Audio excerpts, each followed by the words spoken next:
Adının taleyinə təsirindən xəbərin var.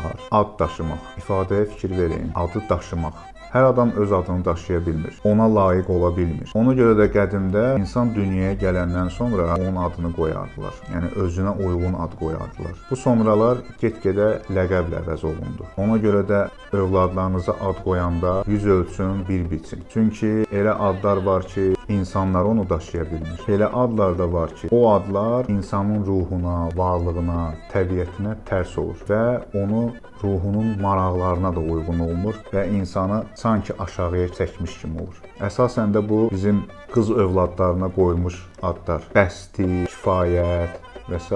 və l.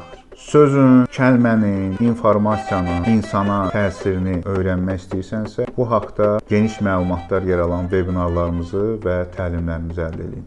Ki vücuda geldi alem, koyun adımı siz Adem ki bugün cihana geldim. Bugün cihana geldim. Görünen benim